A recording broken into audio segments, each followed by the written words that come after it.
Hello there, I'm Dejan and welcome to a new video.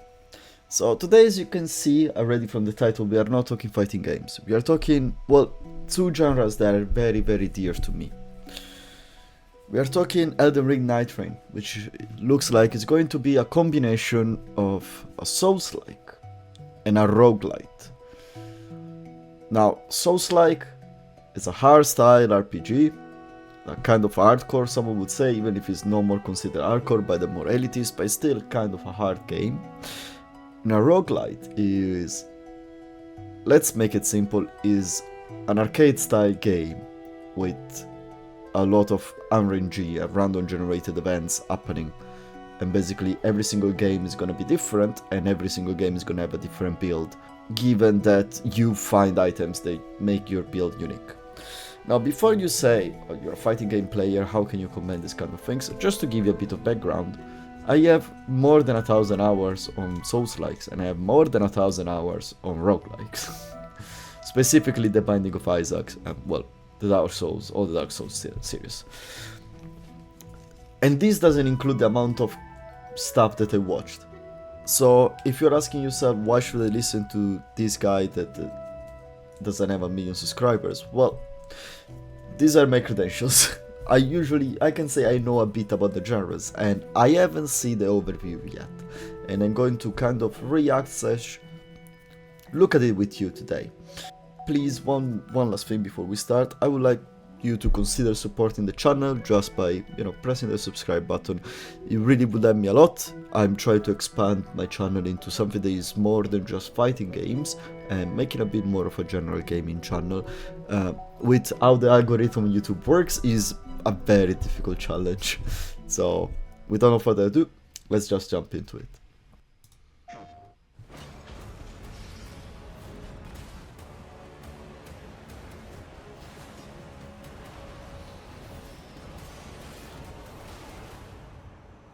Okay, so there is a lot of Elden Ring, obviously. Nightreign is a co-op survival action game where you navigate a vast and dangerous field with other players. You must become one of the Nightfarers, fighting through the endless night and taking on scores of vicious foes over the span of 3 days. Okay, this one we knew already. Once a country that thrived thanks to the power of gods, Limveld is now nearing its end, gradually being eroded by the night that has saturated the land. You will be deployed to Limveld to hunt the Night Lords as a level 1 character. In your current state, you won't stand a chance against that type of overwhelming power. You must gain the strength to survive by moving swiftly and skillfully. It's up to you to choose your route within the limited time you have before night falls. You can choose to hunt enemies and level up. Okay, so well, the setup is the usual destroyed and rotten world from Souls-like genre. You're in a world that is decaying, and it looks like there is the usual cycle concept of the Souls-like, just a way more condensed in an arcade style game. But there is this kind of cycle where you're stuck in, which is something that has always been a core part of Souls-like games. This game is not directed by Miyazaki, by the way. It's directed by someone, I don't remember his name, but it's someone that actually I know did well working with Miyazaki in the past, and he got the chance to, direct his own game, basically. Search for treasures, weapons, and items. And these are the classic roguelite mechanics. Infiltrate bases guarded by soldiers to gather information from hidden operational maps. Okay. Challenge powerful enemies, wandering the land and lurking in heavily infested fortresses to obtain equally powerful rewards. I haven't played the beta. Or divide and conquer. That's what I wanted to say. Playstyle and traits should guide your priorities.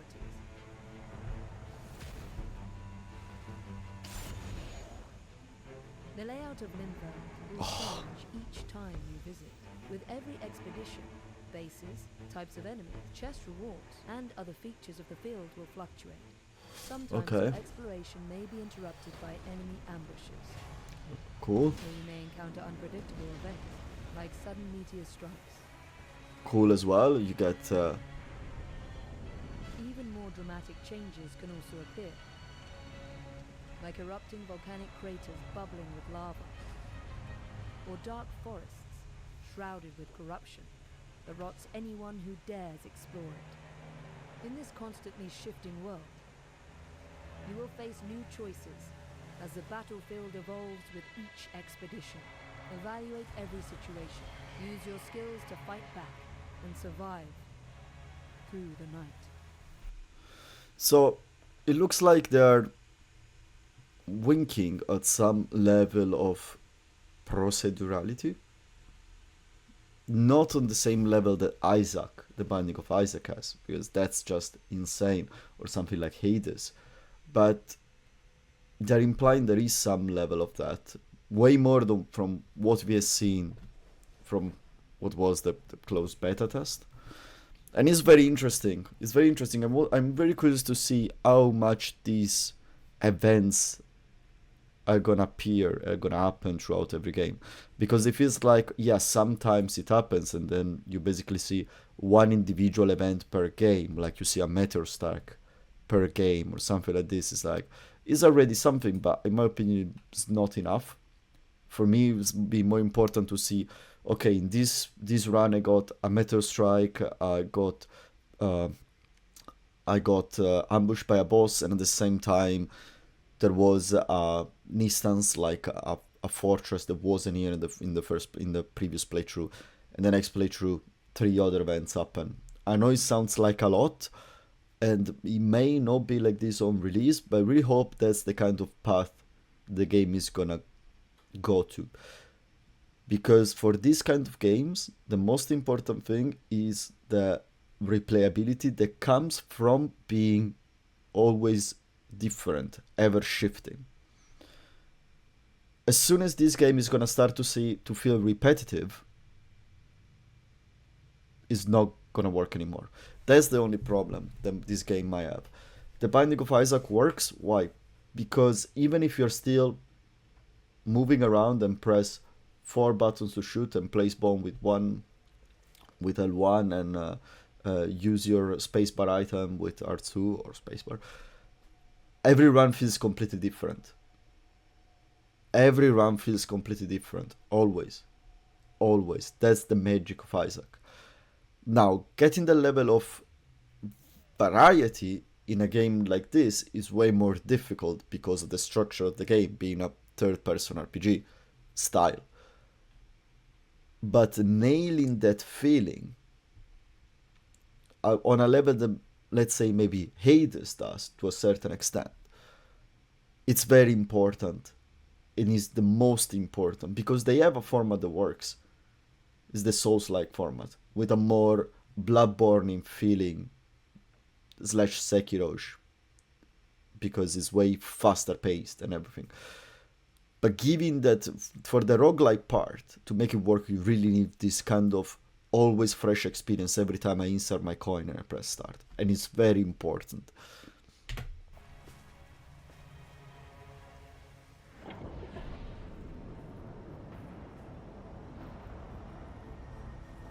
As darkness blankets Limveld, the night's tide will begin to cover the field, narrowing your range of traversal.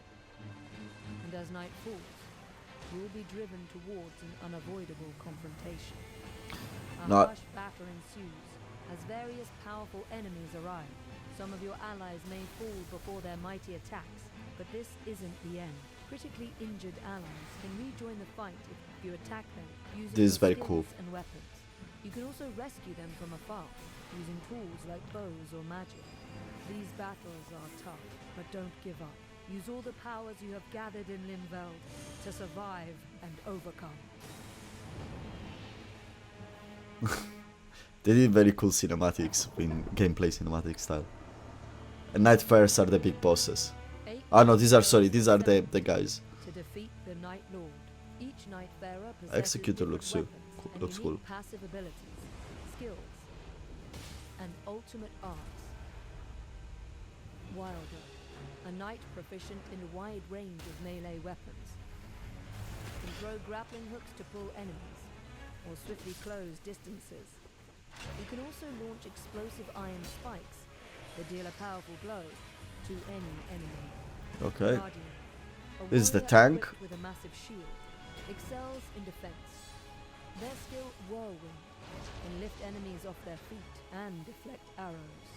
Their art, Wings of Salvation, repels approaching enemies and deploys a magic circle to save allies from dire situations. Yeah, he's the paladin. Iron Eye, an archer who never misses a foe's weakness, This is cool. controls enemies from a distance. His marking skill injures and pressures the enemy, greatly disrupting their poise and creating openings to exploit. His art Single Shot fires a supersonic Cool. arrow that pierces through every enemy and obstacle, ensuring no escape. Duchess, the virtuous thief, That's my style of play here. uses her cunning to confuse enemies. After attacking, she can use the skill Restage to reenact what just happened and deal damage again. Her art Finale hides her and nearby allies from the enemy's view, giving them a chance to adjust their positions or create an ambush. Raider, a seafarer who is resilient and unyielding in battle, doesn't flinch at minor attacks, and rampages through enemies. Oh. His skill Retaliate strikes back with a powerful blow that cannot be interrupted by enemy attacks. Dark Souls 1 poise. That's good. His art Totem Stellar summons a colossal gravestone that serves as an attack to dispel enemies, acts as a wall to block projectiles, and amplifies the strength of allies through its protective aura. Recluse, a wielder of ancient magic, collects the elemental attributes attached to enemies and allies to produce different types of powerful magic, such as lightning-based or fire-based spells. Her art, Soul Blood Song, can also brand foes with an archaic glyph of blood that allows allies to recover health and magic by attacking them. Okay. By mastering the style, skill, and ultimate arts of these knight Oh, pharaohs, they don't show the last you one. may be able to survive. They don't show the last one. That's it. And as well, that one was another Night Farer. Or it was an NPC. The hidden round table hold serves as a base for knight. Okay, just quickly. The way that they showcase the ability of how they interlock within the party, it's very nice. And as well, I think the one thing that could give uniqueness to the experience is, because this game is played by 3 players per time, is which kind of combination of characters you get. As it's not gonna be limited to have, oh yeah, you need a tank, a mage, and a rogue, let's say, style character. You can have 3 rogues and get the game, and I'm pretty sure speedrunners are probably gonna go something like 3 Duchess. Oh no, I don't think you can go multiple. I'm not sure. I don't think you can go multiple with the same one. It will be probably countering the exploration for the fact that you need to find multiple weapons of the same kind that your Nightfarer can wield. But at the same time, I can see if you can have 3 Duchess, if, I honestly don't remember this, you can really exploit the double damage ability. But how basically these Nightfarer's abilities interlocks with each other is going to give you a different experience every time, because in this game is very fundamental to cooperate till a certain extent. And as well, I really think that a simple way of messaging within the party is very essential for a game like this. Even if the people is gonna dive way more into the game, is obviously gonna have like parties of people on Discord so that they play together all the time, and that will make it for the most efficient players. But as well, if you just go on random online matchmaking, or it's very important to have a way of communicating, and it's very fundamental, because as well, what can disrupt a good game? It can be that the experience is not gonna be up to standards just because you play with people that is just is not allowed to communicate with each other, and everyone just go around and they just um basically everyone goes on his route, and you all separate and you die. I saw this when I was analyzing a lot of gameplay that I saw through the beta, and was the major case of failure when you were seeing more non Dark Souls players streaming this game. Dark Souls players, they were always following the right route. If you were three Dark Souls players together, they know the game, they know how to move, they understand how the game works, and they go. But if you have people that, like, they were streamers, they were very big streamers, but they are not essentially Souls-like players, they would go a bit randomly around, and the reason of their, let's say, uh, failure of the quest was because there wasn't anyone leading, and they weren't following the waypoints that someone was putting on, and they were just going everyone for his route, and this will disrupt the quest itself. I really hope they implement a good system of communication, of simple communication, because it would be good as well for random matchmaking, and it would be good for the game itself, because it will make the random matchmaking enjoyable, as a lot of people is gonna play through that way. Not everyone is gonna have Discord. I'm gonna be streaming the game. Hopefully, someone in a million Discord servers that I'm into is gonna be playing with me. So I don't expect it to have that problem. But I can see this being a problem for the game itself if it doesn't get addressed on release directly. If it's not already addressed in the first build of the game. Farers preparing for battle in Limvel. Relics recovered from expeditions can enhance your abilities when equipped before deployment. Okay, passives, Relics have a diverse power up. assortment of effects, ranging from increasing stats to altering the performance of skills. Different relic combinations can alter your gameplay experience, so try out different approaches and see what suits you best for the journey ahead. In a corner of the back room, a small jar merchant operates a bazaar selling various goods. Once you accumulate the currency merch, Beautiful. earned as battle rewards, it might be worth checking what's on sale. Using the fitting mirror, you can unlock new costumes with Oh, change skins. your appearance. Nice. These outfits allow you to change your Nightfarer's style to suit your tastes. Microtransactions, Some probably. costumes might even look familiar. The drunk armor. Solar. I mean, there is as well the finger. There's the Rosario finger, right? But Solar. Look at Solar, guys. Oh my god, I wanna play Dark Souls now. Oh, Solar. As you battle against the night, fragments of your lost memories may return, giving you glimpses of who you once were. Oh, Lord. Recovering these fragments of lost memory, you can fill in the blanks of your Nightfarer's blurred recollections. In these memories, conversations with other Nightfarers or residents of the Round Table hold might reveal new objectives. Achieving these goals during adventures in Limvel will help unravel the past, revealing each Nightfarer's origins and purposes. Nice, there is See some why lore. they have come together at this Round Table hold, and why they fight. Really want to know about this guy. And this is another character, probably DLC 1, probably.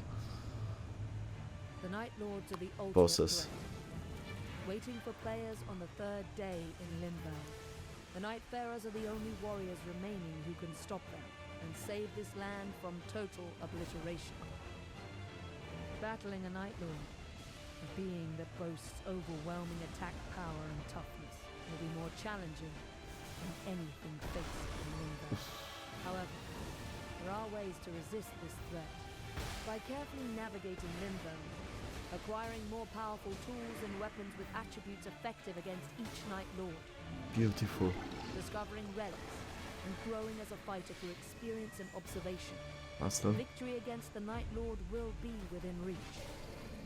Set forth on this thrilling and fast-paced adventure, filled with danger and achievement. Dare to stand together against the fall of night.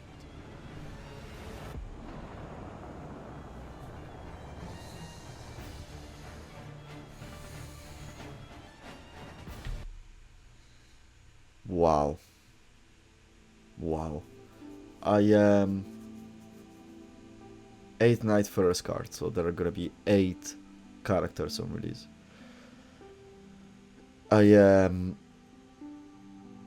pleasantly surprised. I always expected this game to be good because it's from software, they deliver. Since Dark Souls, they always deliver, apart from Dark Souls. What we have seen here is actually insane. There is so much to cover. So far we can see 7. So the 8 is gonna be that lady with the lyra, the music instrument, the little harp, so that's gonna be the 8th one. I'm expecting they're gonna be all on release. They don't have a trailer ready for these guys, these two.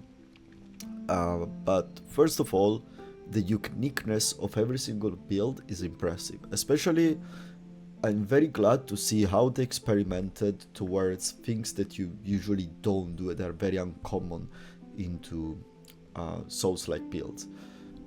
As you can see, like, character 1 wielder is your classic Souls-like build, character 2 is your tank Souls-like build, your dex Souls-like build, your mage Souls-like builds, but this guy, which is your strength, but he has this very unique power up.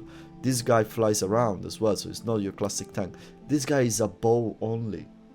And this guy is a Bloodborne player in a game that looks like a more like a modern Dark Souls. So, sorry, Elden Ring, I should say, but Elden Ring is basically Dark Souls, more Dark Souls inspired. And it's very, very, very good to see how the uniqueness of every single character, so they don't feel repetitive. That's what I like. Like, for instance, the Wilder is the one that interests me the least of these guys. The least by far. She is going to be probably my favorite. This guy as well is going to be probably up there with my favorite. And the mage probably as well. I like heavy damage. And these guys, they give me the vibe of... These two, they are the one that do heavy damage. This guy is the one that help the others do heavy damage. Like supports as well. But this uniqueness is great. The bosses, the Night Lords, they look all unique, and the one that they don't look unique, like there is Godric. When we see Godric here, he has this attack that he never did. Very in theme, is a dragon tail, looks like, and so again you get freshness experience. And I don't think this, from the map I can see this is not, doesn't look like a final boss. It's probably either level 1 or level 2 boss, day 1 or day 2 boss, so it's not one of the final boss. The final bosses are this guy here, for instance, and he's a whole new guy, and he really looks like a Souls boss. He reminds me a bit of Ludwig from Bloodborne. So I'm intrigued like crazy. I'm so intrigued to play this game for hours and hours. I cannot wait. I expect a lot of stuff to come on this game. I'm gonna bring a lot of stuff on this game. Really curious to see. I'm definitely gonna go for the platinum run in this game. Definitely going to go for the platinum run. And I'm pleasantly surprised, as I said, the best surprise has been how the characters look, and they are unique, and they express uniqueness in their gameplay. And now the question is one, and the only worry, is this game gonna have enough roguelite potential in it to make it actually what I think is their plan, to have a more game as a service kind of game, so that they can actually release consistent DLC throughout the seasons and keep on having this project on the side while they and use it to finance the massive From Software projects. Like, well, now it's gonna be the Dust Blood, but the Dust Blood is a Nintendo exclusive, so there's going to be another big project coming. I'm expecting something announced by From Software soon enough, especially because the Dust Blood is on Switch, which is a very parallel console. For how much Switch is great and Nintendo is great, is not PlayStation. It's not Bloodborne on PlayStation 4. So I'm expecting them to announce their next big project soon as well. Soon enough. Not in a month. And I really hope that this game works that way. I really hope that this game works as a game with 3-4 seasons, where they add 2 characters per season and 2 maps, in the same way that the Binding of Isaac managed to do. If you look at the Binding of Isaac Rebirth on release and you look at what is now, the game is completely different. It's 10 times bigger, 10 times more things to do, 10 times more characters. And it works because still, after more than 1,000 hours playing and 1,000 hours watching the game, it still feels fresh if you play it. And I really hope Elden Ring Nightreign is gonna manage to do this. But apart from that, let me know what you think about this game. Let me know who you're gonna play, if you're gonna play it on release. I've been the John, you've been awesome, and I'll see you next time. Ciao!